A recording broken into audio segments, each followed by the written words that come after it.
करवा चौथ रखने वाली बहनों को हमारे गणेश भक्ति भावना चैनल की तरफ से हार्दिक अभिनंदन। कार्तिक माह के कृष्ण पक्ष की चतुर्थी को करवा चौथ कहते हैं। इस व्रत में श्री गणेश जी की पूजा की जाती है और पूजन दान में उन्हें प्रसन्न किया जाता है। इसमें गेहूं का करवा भरकर पूजन किया जाता है और पीहर से विवाहित बेटियों के घर चीनी के करवे भेजे जाते हैं। इसमें करवा चौथ माता की पूजा होती है। इस व्रत में निम्नलिखित कहानी सुनाकर चंद्रमा के उदय होने पर उन्हें अर्घ्य देकर सुहाग की लंबी आयु की प्रार्थना करके व्रत का समापन किया जाता है। इसके बाद सुहागिनें सास के पांव छूकर उन्हें बायना देकर व्रत खोलती हैं। तो चलो बहनें शुरू करते हैं करवा चौथ की व्रत कथा। एक साहूकार था, उसके 7 बेटे और एक बेटी थी। सभी का विवाह हो चुका था। सातों भाई अपनी बहन को बहुत प्यार करते थे। भाइयों के गले से बहन के बिना एक निवाला भी नहीं उतरता था। वह पहले उसे खिलाते फिर स्वयं खाते। कार्तिक का महीना था। बहन अपने मायके आई हुई थी। कार्तिक की चौथ को घर की सभी सुहागिनों ने करवा चौथ का व्रत रखा। उस लड़की ने भी व्रत रखा। भाभियों के साथ विधिवत पूजा आदि भी की। अब बस चंद्रोदय होने पर अर्घ्य देकर व्रत खोलना था। दिन ढलने पर भी भाई आए। उनकी पत्नियों ने भोजन परोस दिया। तब भाइयों ने बहन से कहा, बहन भोजन कर ले। बहन ने कहा, नहीं भैया आप खा लो, मैंने आज करवा चौथ का व्रत रखा है, मैं तो चांद को अर्घ्य देकर ही खाऊंगी। बहन के बिना भाइयों को भोजन करना अच्छा नहीं लगा। ससुराल में होती तो अलग बात थी। अब सामने बहन सुबह की भूखी बैठी हो तो वे भोजन कैसे करें। सातों भाइयों ने आपस में सलाह की। एक भाई जंगल में चला गया और वहां जाकर आग जला दी। दूसरे ने कहा, चल बहन चांद निकल आया है, तो उसे अर्घ्य देकर भोजन कर। वे उसे छत पर ले गए और कपटपूर्ण तरीके से छलनी को इस ढंग से उसके सामने किया कि उसे भी लगा कि चांद निकल आया है। सभी भाइयों ने जब चांद निकलने की बात कही तो उसे भी विश्वास हो गया और उसने उसी नकली चांद को अर्घ्य दे दिया। फिर वो अपनी भाभियों से बोली, भाभी भाभी चांद निकल आया है, आप भी अर्घ्य दे दो।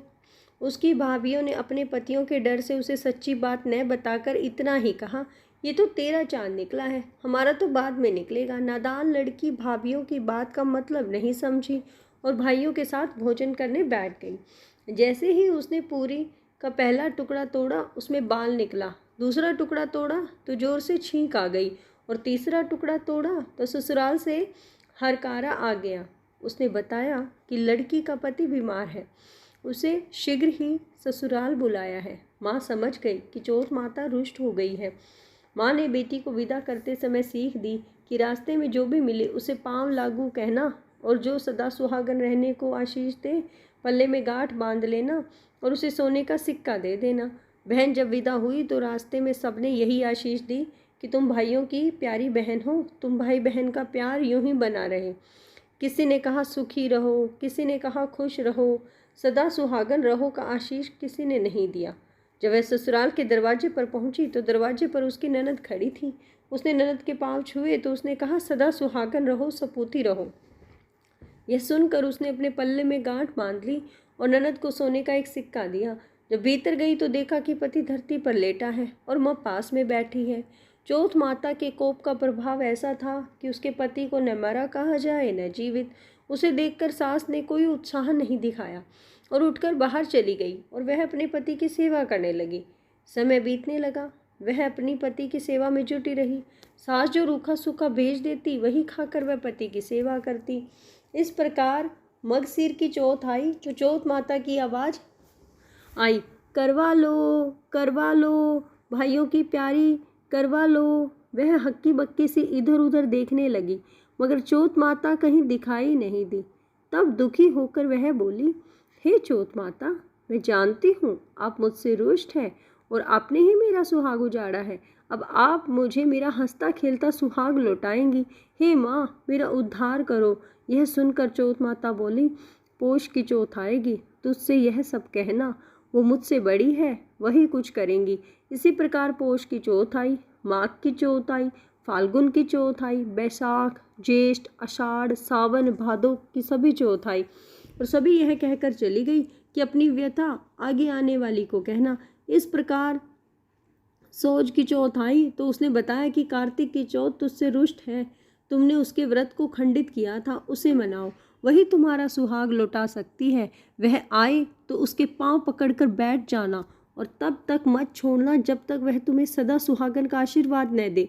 यह कहकर वह चली गई। जब कार्तिक की चौथ आई तो वह बड़े गुस्से से बोली, करवा ले भाइयों की प्यारी, करवा ले, दिन में चांद उगाने वाली, करवा ले, व्रत खंडित करने वाली, करवा ले, भूखी, करवा ले। वह समझ गई कि चौथ माता बहुत गुस्से में है। वह लपक कर भागी और चौथ माता के पांव पकड़ लिए और गिड़गिड़ा कर बोली, हे माँ, मुझे माफ़ कर दो, भाइयों के प्यार के मारे मैं व्रत का महत्व समझ नहीं पाई। हे माँ, बच्ची हूँ तेरी, तू माँ है, तू मुझे क्षमा कर, जीवन में अब ऐसी भूल कभी नहीं करूँगी। अरे पापिन, छोड़ मेरा पाँव। नहीं माँ,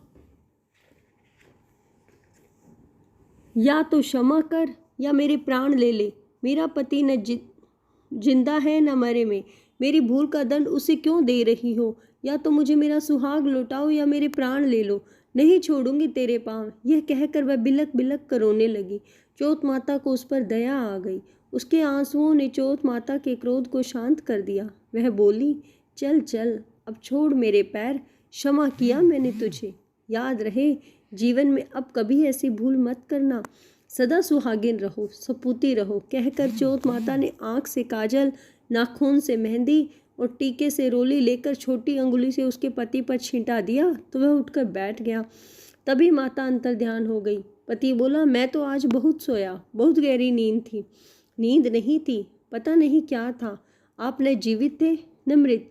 मेरी भूल के कारण चौथ माता आप पर कुपित हो गई थी और उनकी कृपा से ही आज आप अच्छे हुए हैं। जय चौथ माता की, जय चौथ माता की। उसके पति ने कहा, अब चौथ माता का उज्जमन करो। उसने खुशी खुशी चौथ माता की कहानी सुनी, करवा पूजन किया और पति पत्नी दोनों ने प्रसाद खाया। फिर हंसी खुशी चौपड़ खेलने बैठ गए। दूसरे घर से सास ने बहू के लिए रूखा सूखा खाना भेजा। दासी लेकर आई। उन दोनों को बैठकर चौपड़ खेलते देखकर भागी भागी वो मालकिन के पास गई और बताया कि बहू बेटा तो खुशी खुशी चौपड़ खेल रहे हैं। तब से सारे गांव में यह बात प्रसिद्ध हो गई कि चौथ माता का व्रत करने से सुहागिनों का सुहाग अखंड रहता है। हे चौथ माता, जैसे आपने साहूकार की बेटी को सुहाग दिया, उसी तरह सबके सुहाग की रक्षा करना। जय चौथ माता की। कहानी सुनते समय कटोरी में चावल लेकर चांद को अर्घ्य देकर ऐसा बोलना है, चंदा ए चंद्रावलिए, चंदा आया बार में, उठ सुहागन अर्घ दे, मैं बैठी थी बाट में। काहे का तेरा कंडला, काहे का तेरा हार, सोने का मेरा कंडला, जगमोतियन का हार। कहाँ बसे तेरा पेवड़ा, कहाँ बसे ससुराल, आम तले मेरा पेवड़ा, नीम तले ससुराल।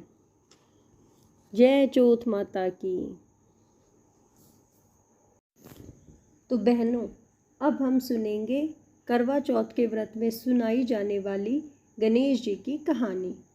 एक बुढ़िया थी, उसका एक बेटा था और एक बहू थी। वे बहुत गरीब थे। बुढ़िया गणेश जी की नित्य प्रति पूजा करती थी। गणेश जी में उसकी अटूट श्रद्धा थी। एक बार गणेश जी ने उसे देखकर कहा, माई कुछ मांग ले। बुढ़िया बोली, क्या मांगूं, मुझे तो मांगना ही नहीं आता। तब गणेश जी ने कहा, अपने बेटे से पूछ ले, अपनी बहू से पूछ ले। बुढ़िया ने घर आकर बेटे से पूछा तो बेटा बोला, माँ हम गरीब हैं, बहुत सा धन मांग ले।